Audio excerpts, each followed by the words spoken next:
कुछ अनसुनी कुछ अनकही कहानियाँ। हर कहानी कुछ कहती है। आइए सुनते हैं आज की कहानी क्या कहती है। आज की कहानी है बहादुर विक्रमा। बहुत समय पहले की बात है। किसी देश में एक बुढ़िया रहती थी जिसका नाम मायावती था।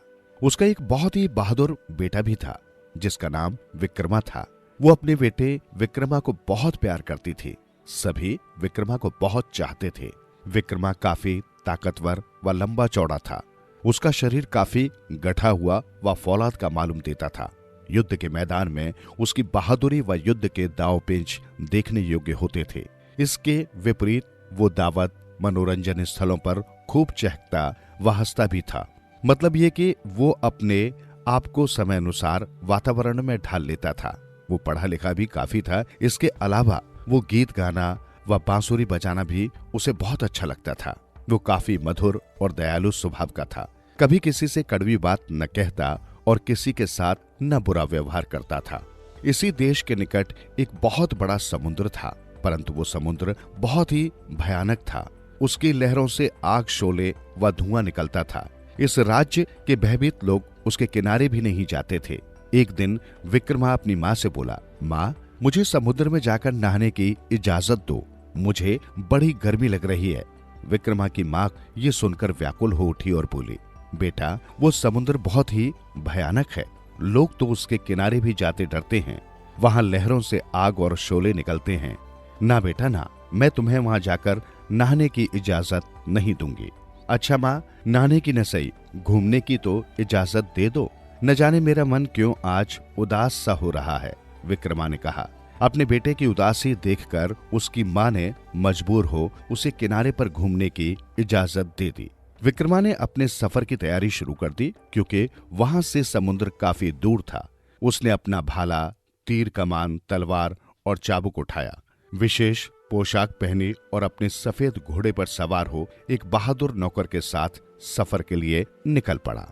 एक दिन बीता, दूसरा दिन बीता, मगर विक्रमा का घोड़ा दौड़ता ही रहा। गरम सूरज उसके सिर के ऊपर तप रहा था। अपनी माँ का आदेश भूलकर न जाने क्यों उसने अपने प्यारे घोड़े का मुंह समुद्र की तरफ कर दिया। समुद्र की तरफ से हवा का ठंडा झोंका आया तो विक्रमा का मन खिल उठा। वो तुरंत अपने घोड़े से नीचे उतर आया और घोड़े की लगाम नौकर के हाथ में देता हुआ बोला, तुम यहाँ ठहरो और घोड़े की निगरानी करो। ये कहकर विक्रमा समुद्र के किनारे पहुंच गया। समुद्र एकदम शांत था। उसने अपने कपड़े और हथियार उतारकर किनारे पर रख दिए और समुद्र में कूद पड़ा। अजीब बात है, मेरी माँ ने तो कहा था कि ये समुद्र काफी भयानक है, इसमें से आग और शोले निकलते हैं, परंतु ये तो बिल्कुल झील की तरह शांत है। विक्रमा धीरे से बुदबुदाया। विक्रमा के मुंह से अभी ये शब्द निकले ही थे कि अचानक आकाश में एकदम से अंधेरा छा गया। लेकिन आश्चर्य था कि आकाश में कोई बादल न था और न ही वर्षा हुई, मगर गर्जन सुनाई दे रहा था। कोई तूफान नहीं आया, किंतु बिजली कौंध रही थी। विक्रमा चौंक कर आकाश की ओर देखने लगा। उसने एक भयानक पक्षी को तेजी से अपनी ओर उड़कर आते देखा। उसके नाखून तांबे के समान थे, चोंच भाले जैसी थी। उसके मुंह से शोले और नाक से धुआं निकल रहा था। वो भयंकर पक्षी लंबे चौड़े पहाड़ के समान था।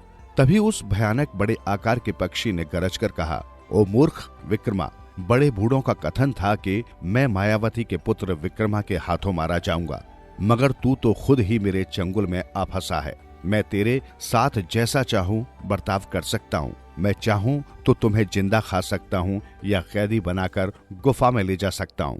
बहुत से लोग मेरे गुलाम हैं, केवल तुम्हारी ही कमी थी। ये कहकर उस भयानक पक्षी ने एक लंबा कहकहा लगाया। कहका लगाते ही वो एक लंबा चौड़ा राक्षस बन गया। लेकिन विक्रमा जरा भी नहीं डरा। वो धीमे स्वर में बोला, दुष्ट राक्षस, पहले मुझे वश में तो कर ले, फिर बंदी बनाना। विक्रमा कुशल तैराक था। उसने समुद्र में एक डुबकी लगाई और समुद्र की तह तक जा पहुंचा। पानी के नीचे नीचे वो तैरता रहा और किनारे पर पहुंच गया। वहां से अपने कपड़े व शस्त्र उठाकर तेजी से अपने घोड़े की ओर लपका, लेकिन वहां घोड़े का नामो निशान तक नहीं था। उसका नौकर उसे ले उड़ा था। राक्षस की गर्जना सुनकर वो घोड़े पर चढ़कर वहां से रफू चक्कर हो गया था। तभी विक्रमा के मन में कोई भी भय नाम की चीज नहीं आई। तभी राक्षस गरजता हुआ विक्रमा पर झपटा और उसके बदन से निकलते शोलों और आग से विक्रमा का गोरा बदन सुलग उठा। विक्रमा तड़प उठा, अपने कपड़े फेंक तुरंत भाला संभाला और तान कर पूरी शक्ति के साथ उस राक्षस की ओर फेंका। भाला राक्षस के सीने में घुस गया। उसके शरीर से खून का फवारा फूट पड़ा। वो राक्षस जोरों से चीख उठा और दुगनी तेजी के साथ विक्रमा की ओर लपका। इस बार वो बहुत ही जोश में प्रतीत होता था, लेकिन इससे पहले कि राक्षस उस पर हमला करता, विक्रमा अपने धनुष में तीर चढ़ा चुका था। साई की आवाज करता तीर निकला और राक्षस की एक आंख में धंस गया। राक्षस की एक आंख फूट गई। राक्षस पीड़ा से तड़पने लगा। उसी समय विक्रमा अपनी तेज तलवार लेकर उस राक्षस पर टूट पड़ा। अभी वो अपनी तलवार से उस पर वार करने ही वाला था कि वो राक्षस जोरों से चीख उठा और गिड़गिड़ाकर बोला, ओ अच्छे बहादुर दयालु विक्रमा, मुझे छोड़ दो, मुझे मारो नहीं। मैं वचन देता हूँ कि तुम्हारे सभी आदेशों का पालन करूंगा। राक्षस गिड़गिड़ाने के साथ ही रोने भी लगा था। विक्रमा बहादुर होने के साथ साथ दयालु भी था। वो राक्षस के झांसे में आ गया और ये सोचकर के दुष्ट राक्षस ठीक कह रहा है, उसे छोड़ दिया। राक्षस फिर पक्षी बन गया और उड़ता हुआ उसी राज्य की ओर बढ़ा जिधर विक्रमा रहता था। उड़ते उड़ते वो राक्षस उस देश के राजा उदय सिंह के बगीचे में जा पहुंचा। उस समय राजा अपनी बेटी निशा के साथ बगीचे में टहल रहा था। राजकुमारी निशा को देखकर राक्षस उसकी ओर झपटा और अपने तांबे के नाखूनों में उसे दबाकर सुम्बाकर नामक पहाड़ी की तरफ उड़ चला। इस बीच विक्रमा ने अपनी सुंदर विशेष पोशाक पहन ली थी और अपने शस्त्रों को भी संभाल लिया था। तभी अचानक आकाश में गर्जना सी हुई और इसके साथ ही वहां अंधेरा छा गया। विक्रमा ने सिर ऊपर उठाया तो वो राक्षस पक्षी फिर दिखाई दिया, लेकिन इस बार उसके पंजों में राजकुमारी निशा दबी हुई छटपटा रही थी। विक्रमा को यह देखकर बड़ा क्रोध आया तथा बेहद दुख हुआ कि उसने इस दुष्ट राक्षस को बेकार ही छोड़ा। वो अपने घर लौटा और गुमसुम होकर बैठ गया। तभी बाहर शोरगुल की आवाज सुनाई पड़ी। बाहर जोर जोर से नगाड़ा बज रहा था और राजा के सैनिक जोर जोर से घोषणा कर रहे थे।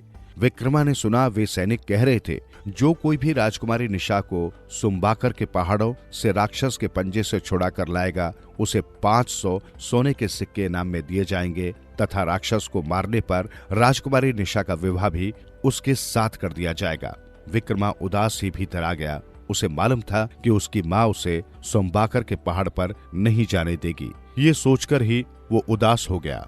उसके चेहरे को देखते ही माँ समझ गई कि जरूर कोई विशेष बात है जो उसका बेटा उदास दिखाई दे रहा है। उसने पूछा, क्या बात है बेटा, तुम इतने उदास क्यों दिखाई दे रहे हो? विक्रमा ने अपनी माँ को सारी बात कह सुनाई। माँ भी समझ गई कि उसका प्यारा बेटा क्या चाहता है। वो अपने बेटे को इसकी आज्ञा तो नहीं देना चाहती थी, परंतु उसकी उदासी भी नहीं देख सकती थी।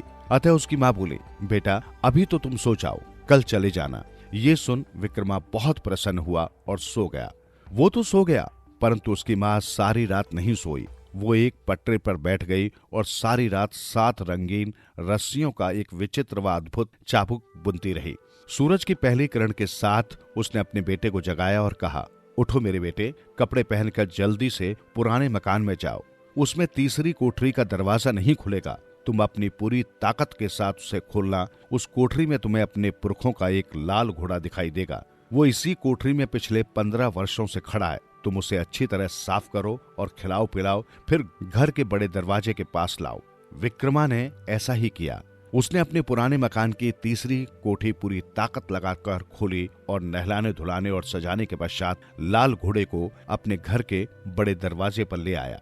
तब उसकी माँ मायावती घर से बाहर आई। उसने विक्रमा को 7 रंगों वाला चाबुक दिया और कहा, जब तुम सुम्बाकर के पहाड़ों पर पहुंचोगे उस समय राक्षस कहीं गया हुआ होगा। तुम अपने घोड़े को सीधा उसकी गुफा की तरफ दौड़ाना। मार्ग में कई सांप तुम्हारे घोड़े के पैरों में चिपक जाएंगे। तब तुम इस चाबुक को घोड़े के सर पर धीरे धीरे मारना। घोड़ा उछलेगा और सांपों को अपनी टांगों से झटक कर अलग कर देगा और उन सभी को कुचल देगा। विक्रमा राजकुमारी निशा को छुड़ाने के लिए लाल घोड़े पर बैठकर चल दिया। लगातार कई दिन तक दिन रात चलते हुए जंगलों, समुद्रों, राज्यों को पार करता हुआ वो आगे बढ़ता रहा और आखिर में वो सुम्बाकर के पहाड़ों तक भी पहुंचा।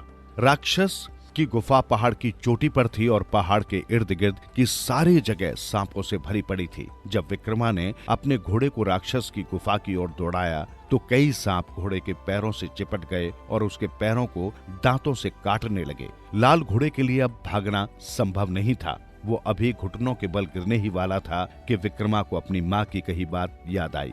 उसने 7 रंगों वाला चाबुक निकाला और धीरे धीरे घोड़े के सर पर मारने लगा। चाबुक के हर प्रहार के साथ घोड़े में एक नई शक्ति आती गई। वो ऊंचा उछलने लगा और तेजी से पत्थरों को दूर दूर फैलाने और सांपों को कुचलने लगा। इस तरह उसने उन सभी सांपों को कुचलकर मार डाला। तब विक्रमा घोड़े से नीचे उतरा। उसने अपने दाएं हाथ में तलवार और बाएं हाथ में गदा उठाई तथा राक्षस की गुफा की ओर चल दिया। तभी आकाश एकदम काला पड़ गया और भयंकर गर्जन सुनाई पड़ी। पहाड़ का राक्षस पक्षी और नाखूनों में एक मुर्दा दबाए हुए तेजी से उठता हुआ उसकी तरफ आया। उसके जबड़ों से शोले और कानों से धुआं निकल रहा था। उसके तांबे के नाखून आग की तरह चमक रहे थे। राक्षस ने विक्रमा को अपनी फूटी आंख से देखा तो मुर्दे को नीचे फेंक दिया और गर्जा, विक्रमा, तुमने क्यों अपना वचन तोड़ा है? क्यों मेरे साथ ही सांपों को मार दिया? ओ दुष्ट राक्षस, विक्रमा चिल्लाया। तुम मुझे कहते हो कि मैंने अपना वचन तोड़ा है। पहले ये बताओ कि तुम किस लिए मेरे देश में गए थे? किस लिए तुम वहां की राजकुमारी निशा को उठा लाए हो? तुम यदि बिना लड़े उसे मुझे लौटा दो तभी मैं तुम्हारा अपराध क्षमा कर सकूंगा। कभी नहीं, राक्षस गर्जा। राजकुमारी निशा तुम्हें कभी नहीं मिलेगी। मैं उसे और तुम्हें भी खा जाऊंगा और तुम्हारे देश के सभी लोगों को कैदी बना लूंगा। विक्रमा क्रोध से बिफर उठा और राक्षस पर टूट पड़ा। उन दोनों के बीच भयंकर लड़ाई हुई। उनके भयानक युद्ध के कारण सोमबाकर पहाड़ों से चट्टानें लुढ़क लुढ़क कर नीचे गिरने लगी। बड़े बड़े पेड़ टूट टूट कर नीचे गिरने लगे। पूरे 3 दिन और 3 रात तक वो युद्ध चलता रहा। राक्षस का पलड़ा भारी होता देख विक्रमा को अपने माँ के दिए चाबुक की याद आई। उसने सतरंगी चाबुक से उस राक्षस पर वार किए। न जाने वो चाबुक कैसी थी कि चोट पड़ते ही राक्षस जोर जोर से दहाड़ उठता। राक्षस की ताकत धीरे धीरे कम होती होती बिल्कुल खत्म हो गई। विक्रमा ने अपनी तलवार निकाली और राक्षस का सिर काट दिया। राक्षस का काला रक्त तेजी से पहाड़ पर एक नदी के रूप में बहने लगा। विक्रमा उस रक्त में आधा डूब गया। खून की नदी से निकलकर विक्रमा ने कुछ देर आराम किया, फिर राक्षसों की गुफाओं की ओर रवाना हुआ। सब गुफाओं के दरवाजे तांबे के थे और उनमें लोहे के ताले लगे थे, मगर विक्रमा ने सब दरवाजे खोल डाले। तब वो पहली गुफा में दाखिल हुआ। गुफा राजाओं राजकुमारों से भरी हुई थी। मामूली सिपाही तो अनेक थे। एक एक करके सभी बाहर आ गए। उन्होंने विक्रमा को धन्यवाद दिया और कहा, ए बहादुर नौजवान, हम तुम्हें कभी नहीं भूलेंगे। विक्रमा आगे बढ़ता गया।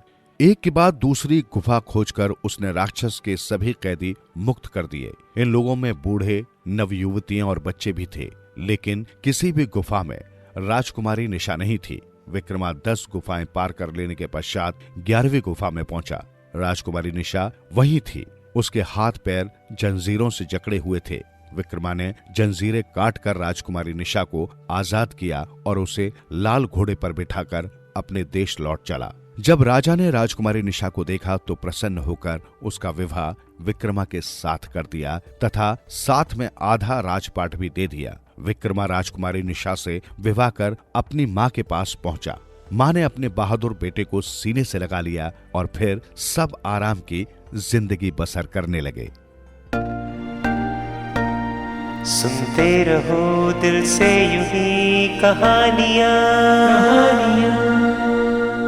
कहानियाँ आपकी, हमारी और सबकी, जो दिलों को छू लेती है। सुनते रहें कहानियां।